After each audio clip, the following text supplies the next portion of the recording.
Hello and welcome to episode number 46 of the WP Café show with me, Keith Devon. And with me, Mark Wilkinson. Hello there, Keith. Nice to have you with us. A bit of a different show today. It's nice. Oh, I'm just going to tweak the camera a little bit. If you're wondering what we're on about already and you're listening on the podcast, it's because you can't see us. And this week we are in the same room. Same room together, yes, which is amazing. It's quite exciting. And I'm holding this ridiculous size microphone. I hope the audio's coming through all right. We've got a bit of a weird setup here because we're actually in the same room. Weirdly, it's harder to do this like when you're on the same machine than it is when you're not on the same machine. We've got it going though. Yeah, it's good. Got it working. Your little MIDI device that you set up on iOS, on Mac OS seems to work. I don't know where to look. You're looking up there. I know, but I find it a bit. You want to look there? Yeah, because you kind of look at the screen and then maybe I should be looking at you because it's all a bit awkward. Hello, YouTube. Hello. So today's show, we're going to talk about project management, something a little bit different today. So I thought we'd have a chat about that. As always, if you are new here, welcome. Thank you for joining us. If you haven't already clicked the subscribe button to subscribe to the YouTube channel, then please consider doing so. We are actually rapidly approaching 2,000 subscribers, amazingly. So thank you to each and every one of you, especially those tuning in each week on the podcast show on live on YouTube. Hi there to Tony. Thanks for joining us. And so project management this week. Big topic, I guess, but lots to discuss about it. So let's get cracking. What is it? Well, in our world, it's kind of how we manage WordPress projects. And it was something that up until about 4 years ago, we weren't particularly good at, I don't think. No. I wouldn't argue that we're very good at it now, but we're certainly a darn sight better than we were to start with. Yeah. And we have like a process now, whereas we were winging it, really, to be honest, before that. So yeah, we were. And it was when we brought Hannah on board, wasn't it? She really helped us with the processes and just the kind of, I guess, the mindset as well, because it's project management. It's kind of hard to pin down exactly what it is. Is it a tool? Is it a series of tools? Is it a way of thinking? Is it, I don't know, a way of communicating, like how you talk to clients? There's a lot wrapped up in it. It's probably all of the above, I would imagine, isn't it? Really, all tied up together to form something called project management. So yeah. But anyway, if you've got any comments on project management, you've got any questions on project management that you'd like us to discuss, to answer, then please add them to the comments in the YouTube chat. And if you just want to tell us who you are and where you are, we always like to hear who's listening to us, so do that as well. Yeah, that'd be great. So project management then, let's get started. How would we start with project management? What do we do for project management, do you think? Where does it all begin? Probably at some level begins the moment someone gets in touch with you. Yep. Because you're kind of setting expectations right from the start, aren't you? So I wonder even if how quickly you respond to initial requests for quotes and estimates and all that kind of stuff. I guess it sets a tone that you either kind of enjoy for the rest of the project and you've set the right tone, or you kind of suffer because of it for the rest of the project. So I guess it comes in right at the start. But I think for us, when we talk about project management, we're primarily talking about just like the organization of a project. How do people know what needs to be done, responsibilities, like due dates for things, dependencies for things, schedules, regular communications with clients. It's all that stuff that keeps a project hopefully on track and on budget, I think, are they the main? I think so. I think project management helps keep a project on track, like in terms of timescales, financially, but also just making sure that you're actually delivering what you said you were going to deliver and what the client actually needs. Yeah, definitely. So I think that's all wrapped up in it as well. So in terms of tools, there's one main tool which we use to do that with, and there are hundreds of tools out there. There are complicated project management systems that you can use. There are much more simple tools. We opt for the simpler version, I would imagine, and that's Trello. I'm sure you've used it before. We use the free version. I think we use the free version, don't we? We don't.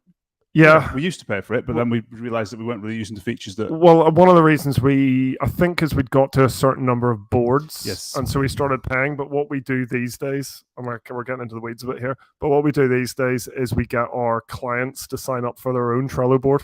Yeah, they own the board then, so they're not tied down to you like leaving or whatever, and then the board disappears. So because obviously, as we've left the project, maybe they might well want to continue with that board internally and use the different things that we've set up for them. And a lot do actually. So yeah, because there's a lot of the way we use it, there tends to be a lot of kind of resources on the board that they wouldn't want to lose if we ever, like you say, if we ever stopped working on the project. So, and it means we don't have to manage loads and loads and loads of Trello boards. So that's so one of the first things when the project's like we go live, we've had the first payment, it's all like set up and working. The first thing is to get the client to sign up for the Trello board. Once they've done that, they then give us access to the Trello board at an admin level. Or do they have to do it? I'm not sure whether they have to do it as an admin level, actually. And then what we do is we have a boilerplate Trello board, which was what we worked with Hannah on when she was working with us. And that is essentially setting up the different columns that we want to work with. And we'll talk about those in a minute. And what we do is copy that across to the new board that the client's created. So then that board is set up and ready to start adding the tasks to, which is kind of like once the board's set up and the project's signed off, the first task is to create all the tasks for the project, essentially. And that will differ depending on what the project is. So if it's a full like design and build, you'll have a series of cards for design, like design this module and this module and this module and so forth. And then you'll have the development ones of building them and so forth. Then they'll get past front and back end development and so forth. But that's how it works. So that's the flow of how it all set up. I find that one of the hardest things about Trello is to know what should be a card. Yes. Because you could have kind of like really kind of big tasks and like checklists, because each card can have a checklist. So you could break things down further that way. Or you break down every little item into cards, but then you've just got so many. And whenever you look at like the backlog column, which we'll come to, it's just so intimidating and it gets a bit unwieldy. So what I think I tend to do is have like the bigger cards to start with. So you put the bigger items in to the board. And then once you're kind of working on those, if you feel that like that task needs to be broken up into individual cards because you want to, for example, communicate with the client directly about that one thing, then you can break that into separate cards. And Trello actually allows, this isn't an advert for Trello, by the way, but Trello does allow you to take a checklist and kind of export those all as cards. Which can be quite useful. So you don't like at the start of a project, you just don't have like way too much in front of you. I think fundamentally we try and make cards like tasks. Essentially a task, and it's usually I suppose checklist items could have tasks as well, couldn't they? I suppose, but they tend to be minor tasks within that greater task. Is that what you mean? And I think cards will have discussion on it based on that task. So if the task is to design a layout for a job landing page or whatever, I don't know, then you'll have discussion like, oh, we've had a look at the stuff at the top left and we want to move it to the top right. That sort of thing will happen on the card, and that's the idea. What you don't want is sort of like not tasks to be on the cards. So like discussions and questions about things that are not tasks. And then once they become a task and they've been decided, then it's a card, and then you can have discussion around that task. But you try to have those discussions that are not task things to do off Trello, maybe on email or something like that, or even jump on a call or something like that. And then once it becomes a task, it becomes a card, which I think is important. We do have clients asking us questions on Trello, and sometimes that's relevant. Sometimes it's a tricky one. Like and this is where I find project management generally quite difficult. I think if you're not using one like a kind of formalized system where all of these things, all questions are kind of answered for you, like how you deal with it all. I think if we have questions though, I tend to find that's the clients that are on a retainer. It's not it's not like a project. That's true. They're asking questions. It's the clients that are on a retainer, and they might jump in and say, I want to do this. What do we do? I want to try doing this thing. And that actually kind of works quite well, actually. And then that becomes a task when it's answering the question is a task. Exactly. Yeah. So that's fine, I think. Yeah. And so I suppose we better talk about our board, and which is the really interesting bit, and the sort of columns and cards that we have to start with, I guess. Yeah. And to do that, I'm going to have to get a board on the screen because I can't remember. Go for it.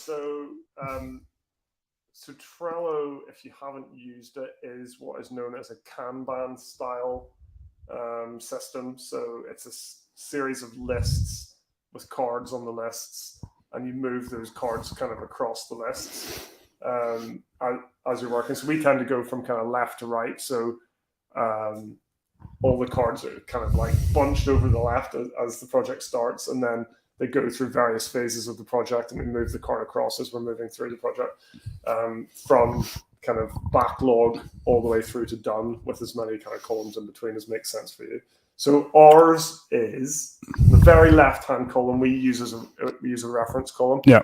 So this is just, and this, I guess this is where Trello probably falls down when compared to things like, I used to use Basecamp, so that's the one I kind of compare it to. I don't know what like Jira and other systems are like, but there's no like storage for things that aren't tasks or things. Yeah. So we use that reference card essentially as like a resources list sometimes. So in that list, I'm just looking now, we have a Google Meet link, which is where the weekly team calls happen. We'll talk about that in a minute.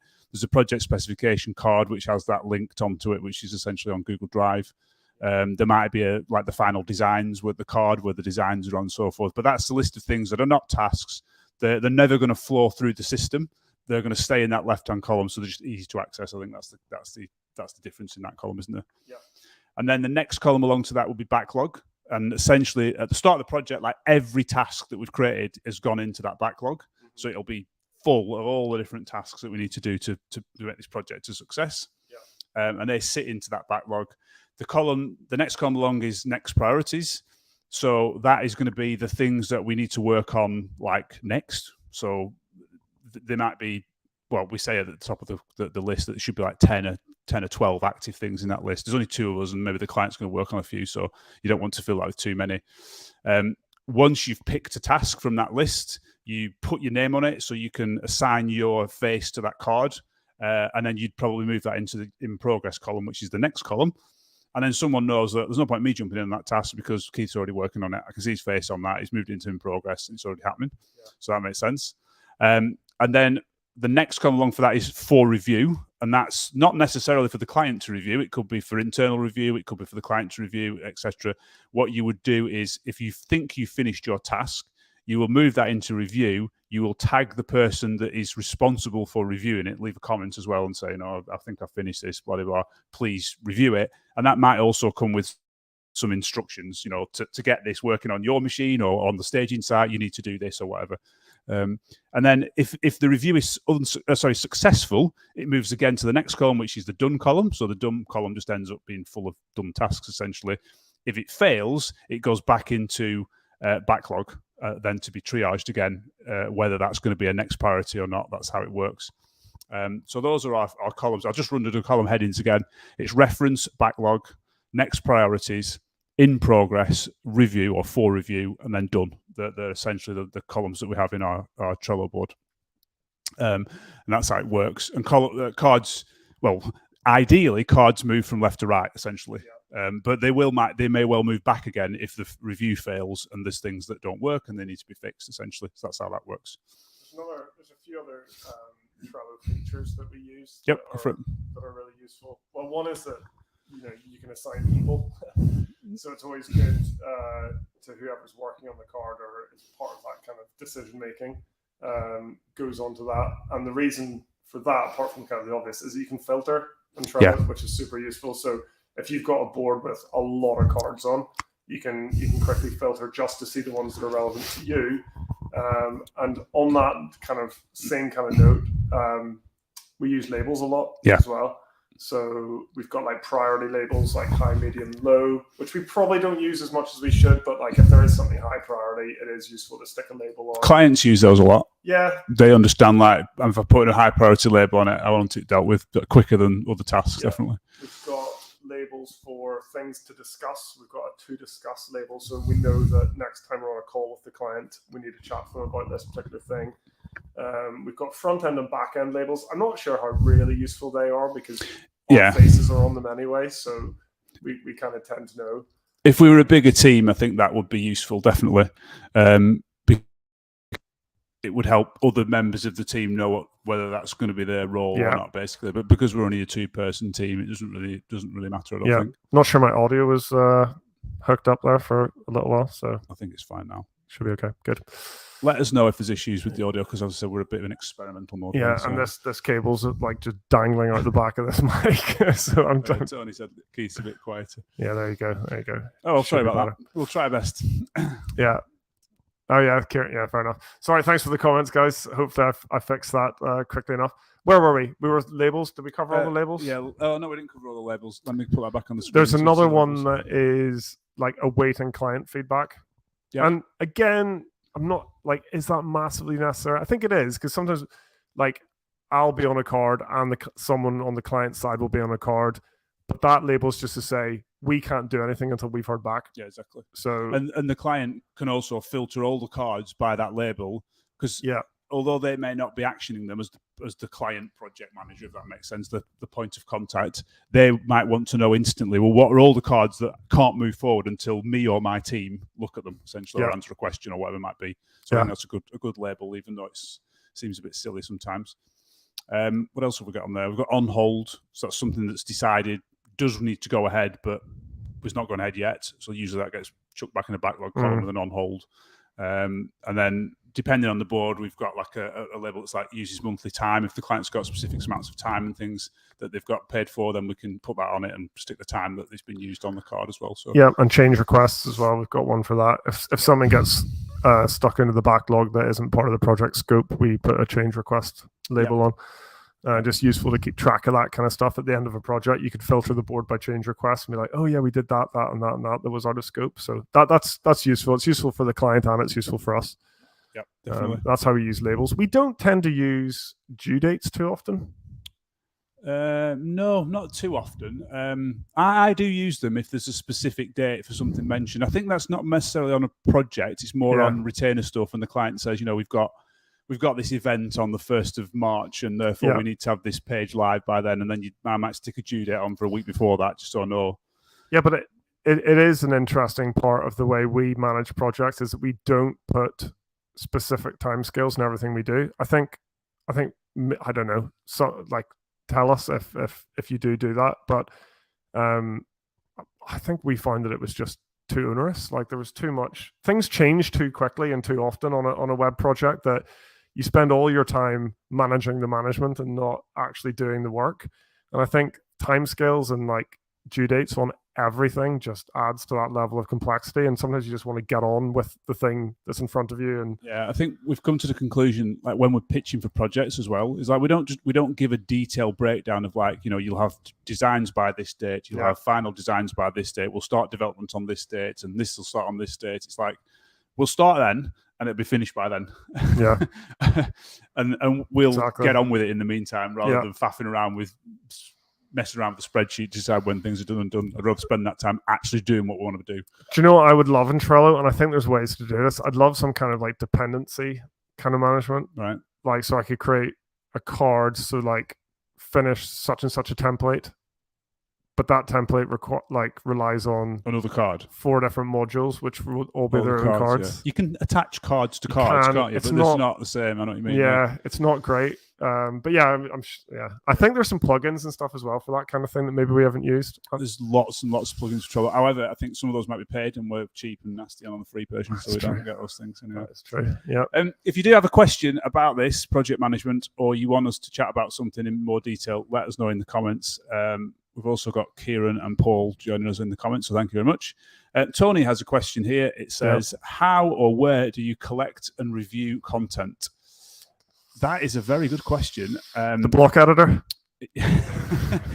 I'm trying to think, like on a project, because we don't do content, do we? No. So the client's always responsible for content, unless they've specifically asked us to quote for content, which is almost non-existent really. But so the client is kind of responsible for collating their own content in many ways. Yeah.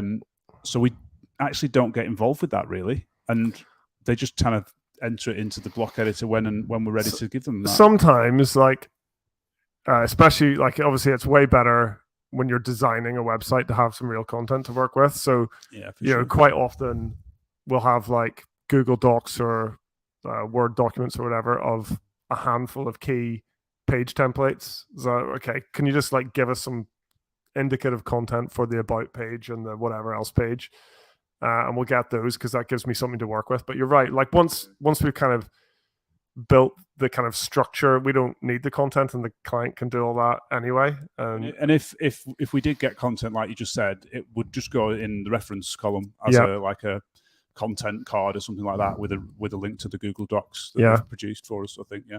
But it's a good question. Yeah. Do you write content for your clients? Do you do that for them, or do you let them jump into the block editor? I think we like to let them do it, because actually one of the points of creating the website that we're kind of creating for a website for them is that it's content managed. They can manage the content. So actually the quicker they can get in and start doing that, and then ask questions about, well, I've logged in and I tried to do this and I couldn't, and then we can address it straight away. And then by the time the project goes live, they kind of already know how to use the system almost. Yeah. When they've been adding the content themselves. So that works quite well. We better move on from Trello, I think, unless there's anything else to say, because there's other tools, not actually very many in our arsenal, but fire away. The main other one that I think the main kind of tool or technique that we use, and this has been a game changer, I think, is weekly calls.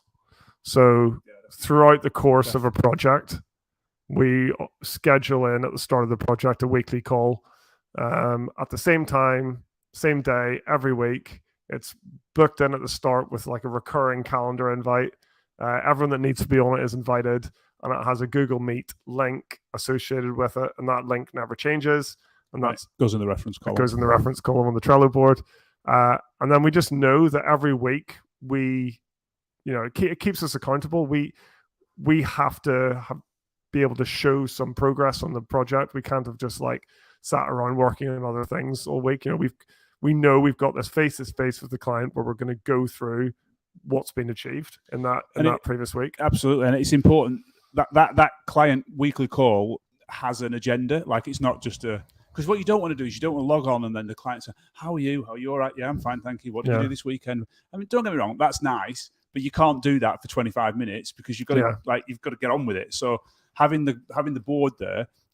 So what we tend to do on that call is we will first what we call Trello gardening, which essentially is you start on the right hand side of the Trello board, which is the 4 review column, and you go down that list of 4 reviews. And if people haven't been reviewing them, it's like, right, so John, you were asked to review this. Have you reviewed? Oh yeah, I reviewed that last week. Absolutely fine. Move it to done. And then go on to the next one.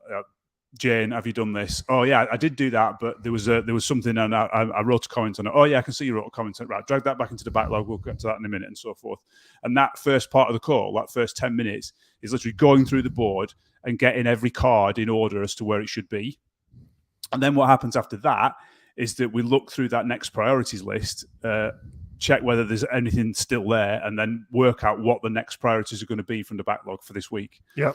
And then the next call, you're assessing what happened to those next priorities. Did they get moved to the 4 review? If they didn't, why not? And so forth. And it gives you a really good structure for the call. So that's the first part of the call. Then the second part of the call is probably just like the client, anything else they want to bring up, any ideas, discussions, things that they might have got in the project and so forth.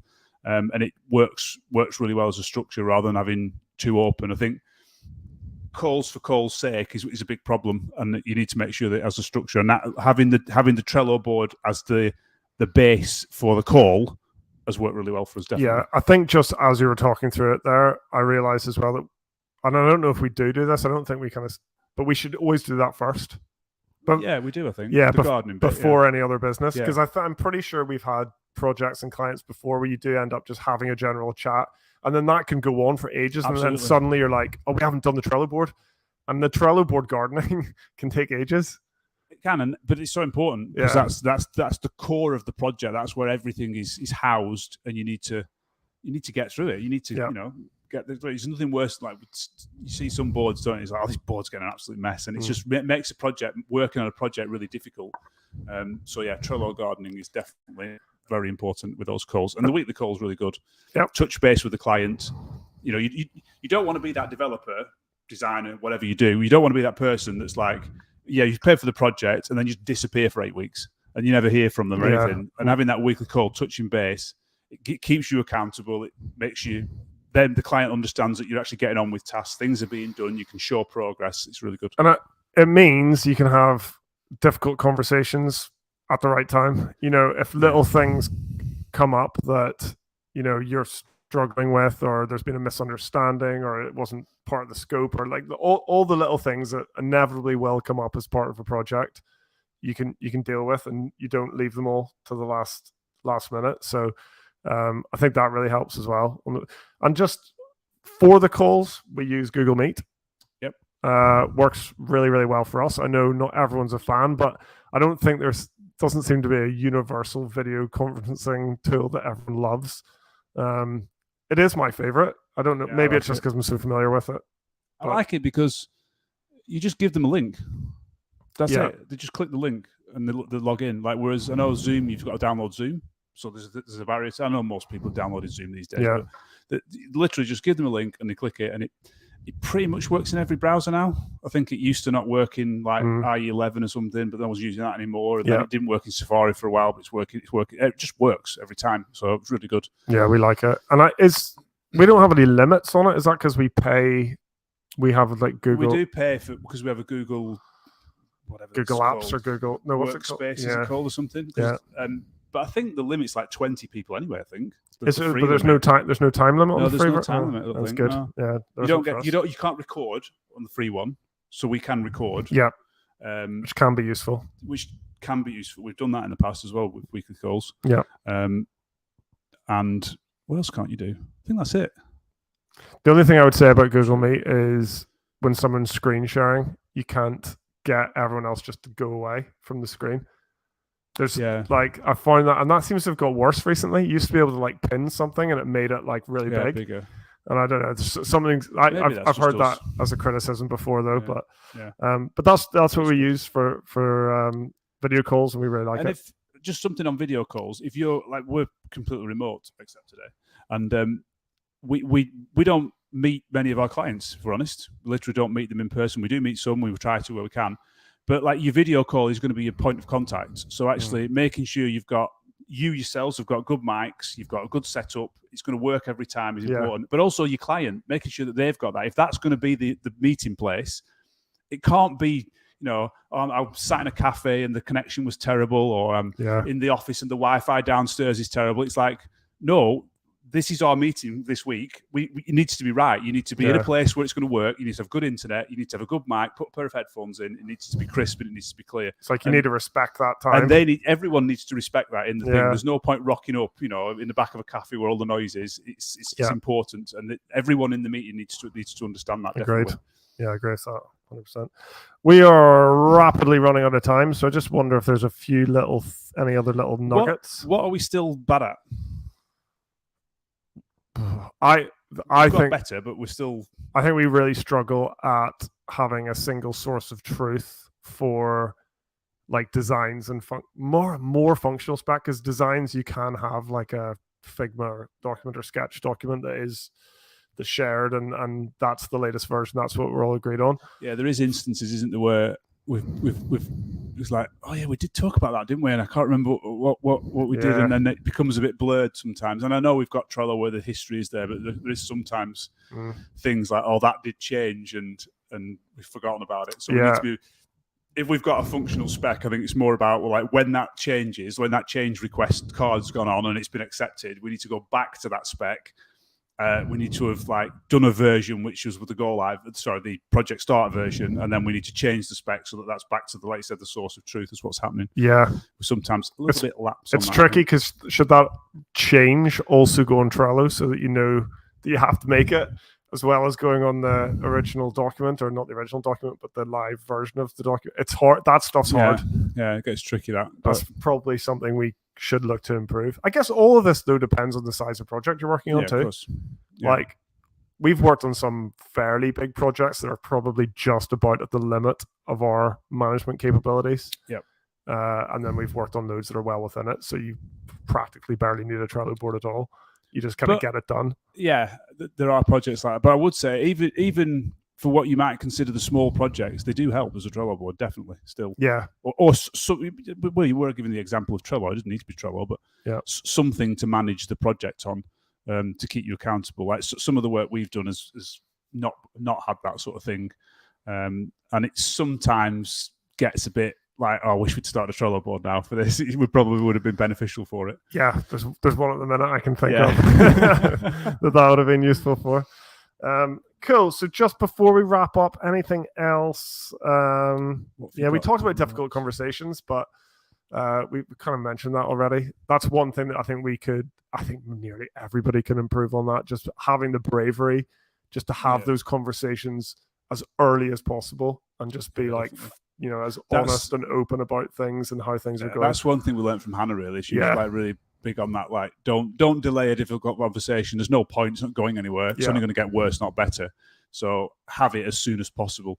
Actually, even if it means having another call rather than waiting for the weekly call, sometimes definitely try and have those difficult conversations as quick as possible. I'll give one more nugget of wisdom from Hannah. Go on. She had a little phrase that went something like, "Work in progress is the devil."